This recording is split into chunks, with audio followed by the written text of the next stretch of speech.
Are you currently church shopping, looking for that right church for you or your family? Perhaps you've been looking and been turned off by organized religion. It happens. Let me suggest you try Unity Church. We are a positive, practical, progressive approach to Christianity. Many who have found us have said, I didn't know there was a church that taught what I always believed. Let's be honest, people shop for clothes, good restaurants, and the right church that feeds them spiritually. If you're seeking a spiritual truth beyond tradition, try Unity Church. Come join us. From Unity Church of Christianity in Houston, Texas, this is The Awakened Life with Reverend Howard Caesar. Unity is a non-denominational Christian church providing a positive, practical, and progressive approach to Christianity. Let's join the service in progress with the Reverend Howard Caesar. I'm sure you would agree with me that one could say that there are those individuals in our world who are awakened or are moving in and out of states of awakened states, if you will. They may be in the minority, perhaps, but they exist. And then there are those who are in the world who are not yet there, varying degrees of unawakened, traveling the path, journeying toward that awakening process spiritually. One question that the awakened, I have found, seem to know the answer to, which seems to be able to distinguish between an awakened person from an unawakened person, is this very spiritually sophisticated question. And tell me if you know the answer to this. What is the difference between a monk and a vacuum cleaner?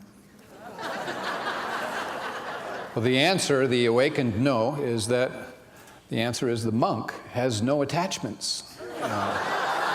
Perhaps it can, be of some help to all of us in determining where we are on the path, by asking ourselves, well, am I more like a monk or am I more like a vacuum cleaner?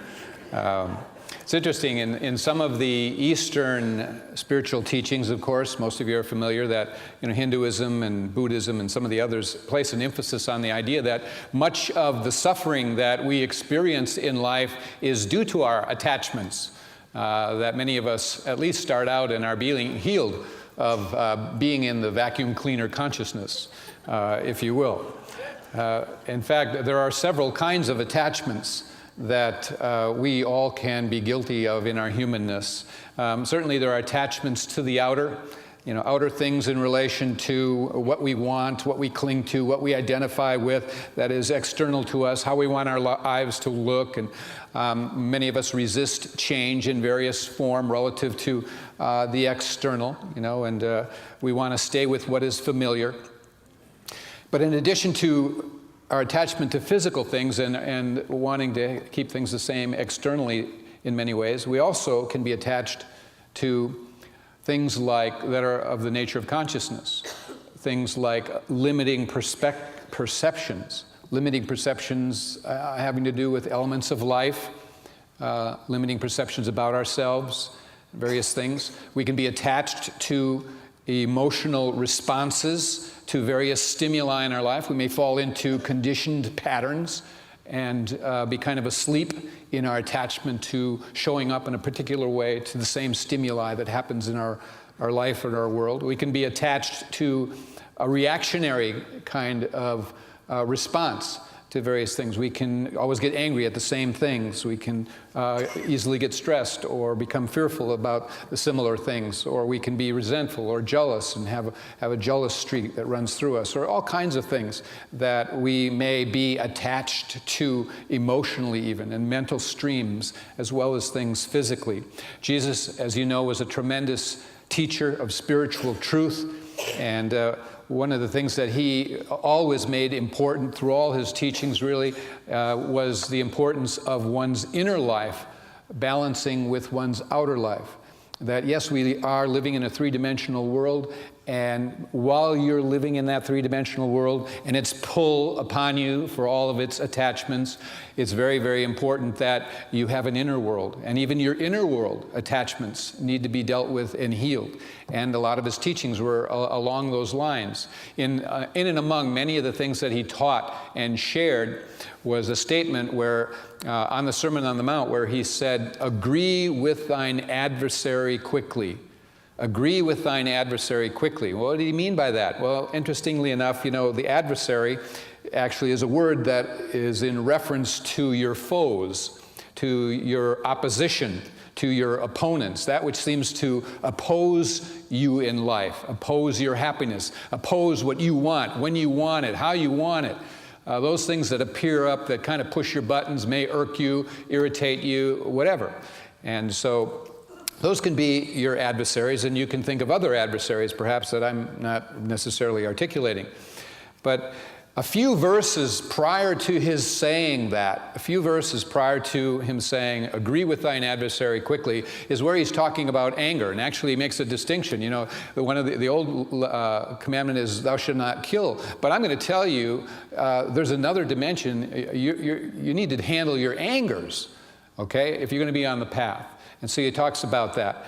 And he says, if anyone is angry with his brother, meaning any other human being, not if you're angry with the brother that's in the household, it's angry with any human being he's talking about.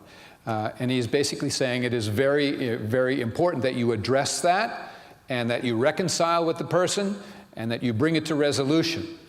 That's part of being on the path. That's part of maintaining an inner peace, tranquility, and harmony. And so the example that he gives to stress the importance of the immediacy of not dragging your feet and moving swiftly on this is to say that if a person is even going to the altar and extending a gift and into ritual at that point, and there remembers and realizes that they have someone that they have an issue with that needs to be healed or dealt with, they are to leave the altar right then and there and go be reconciled with your brother or whoever it is. In other words, tend to it. Don't put it off. And so, it's kind of like, certainly Jesus could write in many articles and books and magazines today. One would be Psychology Today, because he is so spiritually, psychologically astute. And he's, talking about the idea that the importance of not pushing our charges and our feelings and our issues down, not suppressing them, that we actually should not send them into hiding, but we should, and not ignore them, we should not stuff them, but because they basically become a bigger problem. They become stronger.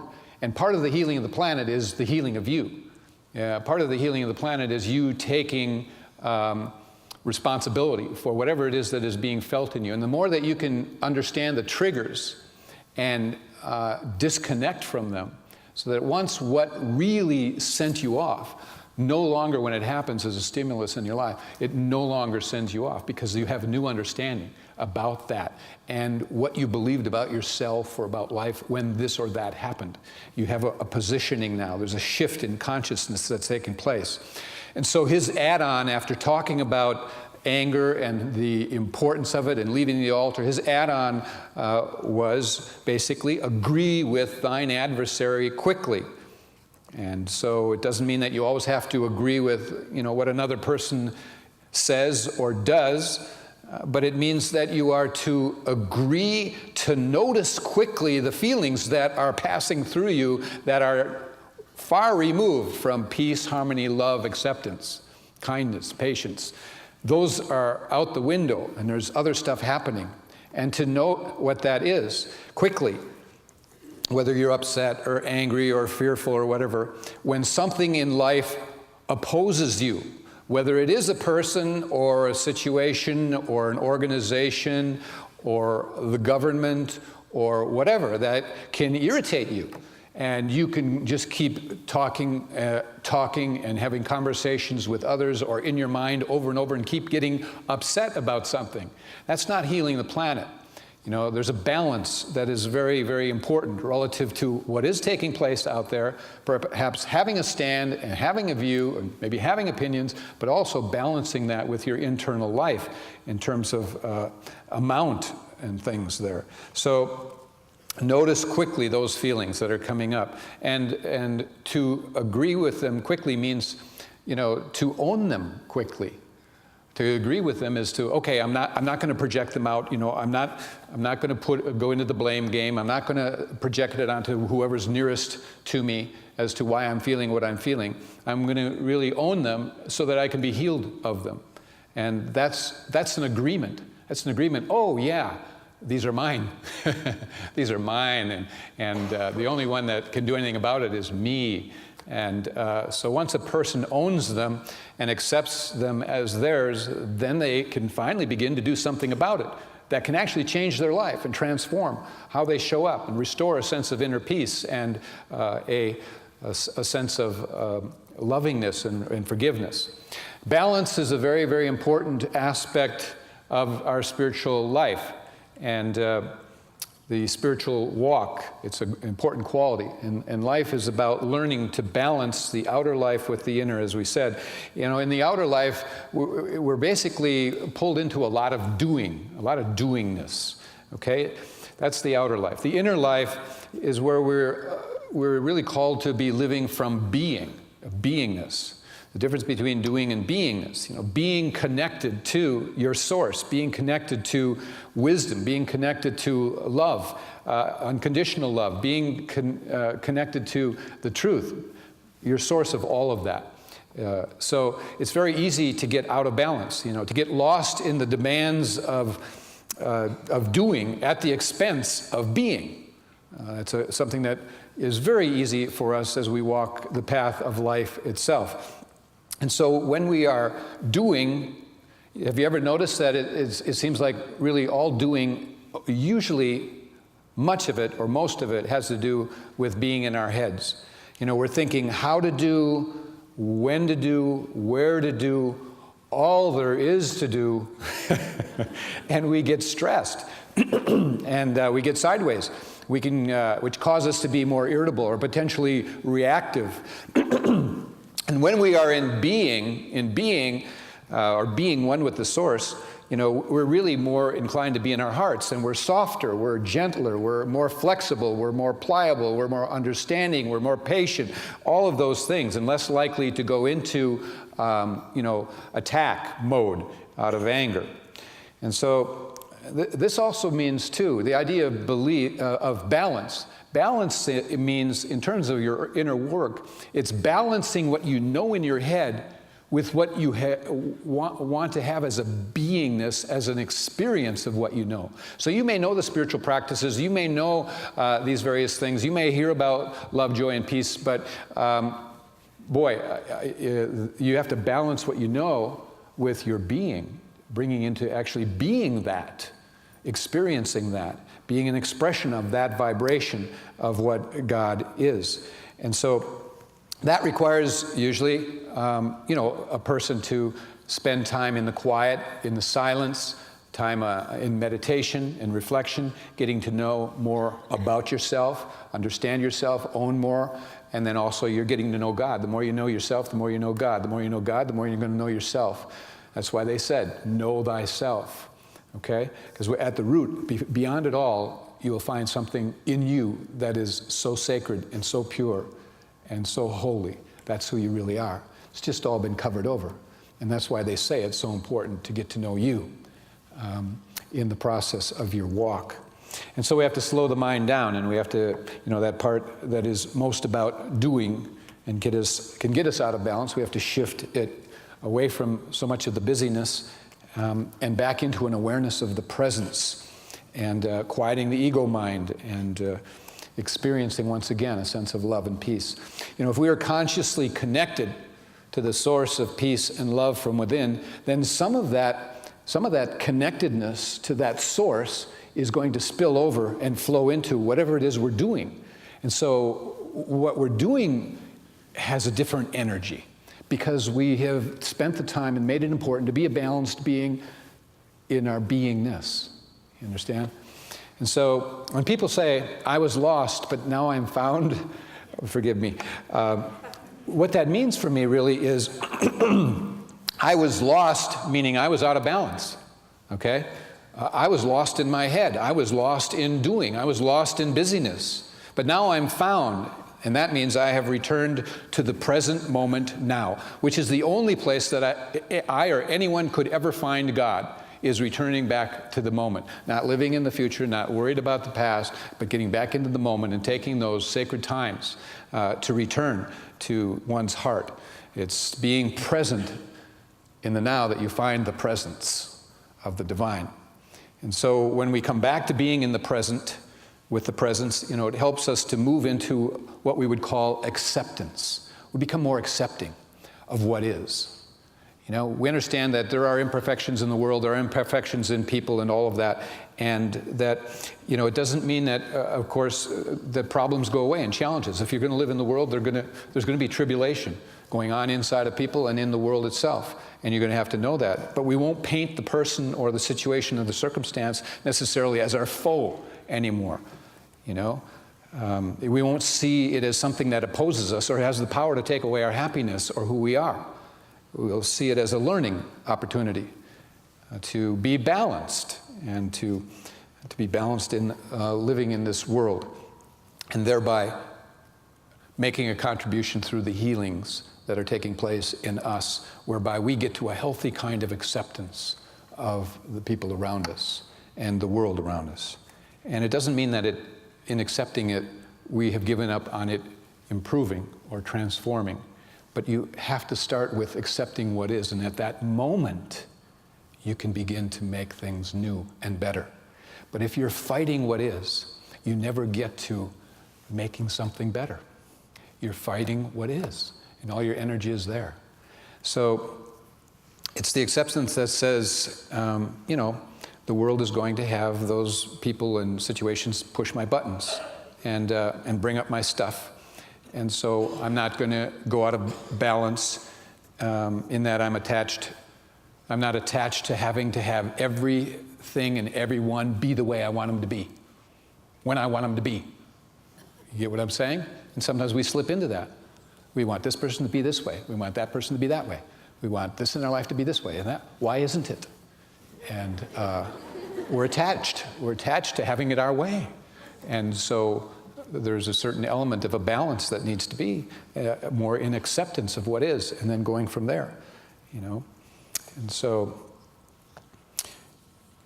realize that even when things seem to be going bad,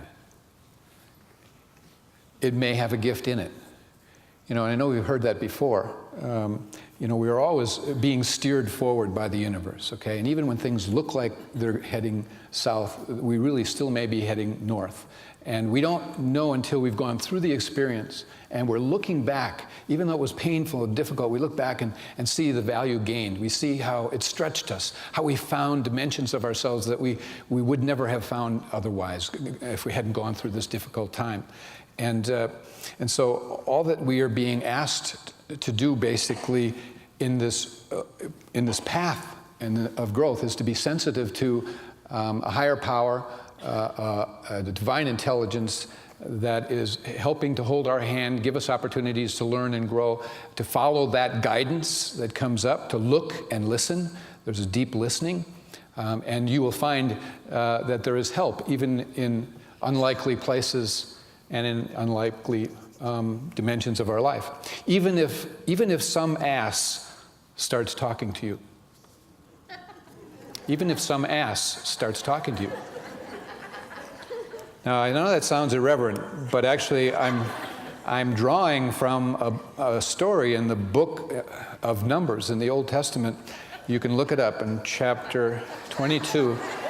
There is a story about a talking ass.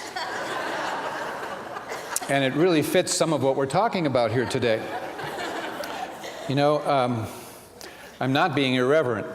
The King James translation is said by scholars to have the least amount of errors. Everything is a translation of a translation of a translation.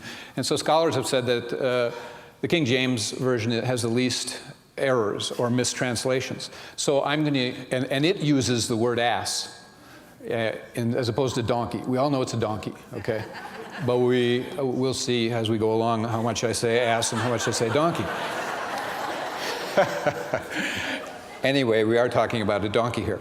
I want to share this story, and some of you may be familiar with it, but it's a story about a guy named Balaam, and he was summoned by the king of Moab. The king of Moab was Balak, B-A-L-A-K, and Balak asked Balaam to put a curse on the tribes of Israel so he could defeat them. Balaam was not an Israelite, he was a Mesopotamian, and he was somehow known for his ability to, through the power of the spoken word and divination, he was able to place both curses or blessings wherever he directed it. And so this came to be known about him. The king sent elders and princes to go along with payment in hand for Balaam to curse the tribes of Israel. And Balaam's response to the king was, no, hold on, let me go check with my God and see what he's telling me to do. So he went and checked, and Balaam was told by God not to go do this, not to place a curse. Well, then this was taken back, the word to the king of Moab, and he upped the ante. And so there were a few things added, as well as promising great honors and so forth. And Balaam says, hang on, let me check with my God. So he goes back and checks with God. And now God waffles a bit, only in the sense that I think God is saying, this will be a good experience for you. I'm telling you to go, but follow God's guidance every step of the way. And as the scripture says, do as I bid you to do. Okay, so it's very firm, very close. So go on this path, go on this journey, but I'm going to be with you. You will listen. And so Balaam rose in the morning and saddled his ass. And he went on this journey. And this is where it gets very, very interesting, this story, because God sends an angel along with him. But Balaam can't see the angel, but his ass, his donkey, can. All right? So he's riding along, and his donkey, his ass, sees this angel standing in the road and is holding a sword. And so the ass turns aside and goes off into a field. Balaam can't see it, and he's getting really angry at this animal and strikes it, and tries to get it back on the path. So it's heading down the path some more, and it's traveling along, and it comes to, there's some vineyards on each side, and they have walls that are about 8 foot on each side, and the pathway goes down through it. It's fairly wide, for things to pass, but he sees the angel, the ass does. And again, he's concerned, and so he veers around and bumps up against the wall, hits Balaam's foot, gets bruised or bumped or whatever, and Balaam has no idea why he's veered off to the side. There wasn't anything he saw in the way, and he, again, gets angry and strikes the ass and the animal. And then it travels down along the path some more, and this time they come to a place in the path where it is so narrow, there is only room for them to pass through. There's no room on either side, and there is the angel with the sword held high. The ass sees that, and so it decides to just stop and lay down with Balaam on it. Well, Balaam got really hot. What is this animal doing? And he strikes him with its staff. And in that moment, after the third strike, the Lord gave the ass the ability to speak. This is the story, okay? Keep in mind that there's always undergirded with truth and messages for spiritual living. So now the ass turns around and speaks to him and says, as maybe some of you have said, "What have I ever done to you?" That was his words. Look it up in the scripture. "What have I ever done to you that you would have struck me like this 3 times?" And Balaam probably was pretty surprised that this donkey all of a sudden started talking to him. But he reflected on it, and he said, "Because you've abused me," he said. "And if I had a sword in my hands right now," he was really mad, "I would kill you." And then the ass reasons with him. And I'm paraphrasing, but he said, "In all the days that you've ridden me, Have I ever once been disrespectful? Have I ever once failed to do my job? Have I ever once been disloyal? And Balaam thinks about it and says, no. He speaks the truth. And in the next moment, Balaam's eyes are opened, having spoken the truth. And he sees an angel standing there holding the sword, blocking the path. And the angel told Balaam that his behavior and out of bounds anger in striking the ass 3 times was perverse. That's the word, perverse. And that you get in the story that the donkey didn't know what to do other than to protect its master.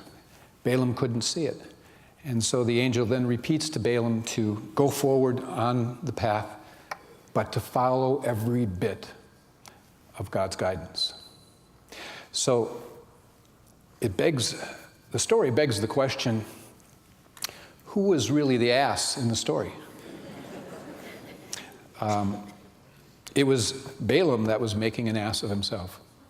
We have to face that. By getting angry at things that were meant to help him as he traveled the path, he was striking out at it, blaming whatever he could find to blame. When all along he couldn't see that this all was really in his best interest. And it was only after he actually entered into dialogue with the donkey, the animal, which symbolizes there was a coming to a place of owning his part, owning the fact that he had unfairly judged what was happening before him, and he was willing to reflect on that, think about that, open to questioning himself, questioning his anger, his reactions, only then did his eyes get opened. Agree with thy adversary quickly is basically asking the question to do that sooner rather than later, to balance an inward life with an outward life. So we can ask, I say irreverently, who and what is the ass in your life? Who may you have had placed there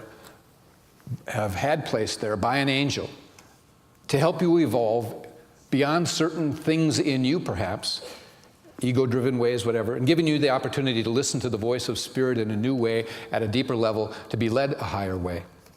Eckhart Tolle has beautifully stated, the only question we are to ask is, what is the state of consciousness I am bringing to the moment? You get that? What is the state of consciousness that I am bringing to the moment? We are to apply our spiritual practices to whatever arises in the next moment. Be there present, The moment you say yes to what is, that acceptance immediately opens you up to being in a dimension of the formless, one with God, one with Source. And so I invite you to recognize your adversaries aren't necessarily out there. They're in here, and to live a balanced life, and to continue to go the path that leads you to being a light in this world. God bless you all. Thank you for joining us for today's message. We invite you to be with us again next Sunday. At Unity, we believe that God's presence of love and goodness is everywhere, and that life is meant to be good. You can find out more about Unity and our teachings at unityhouston.org.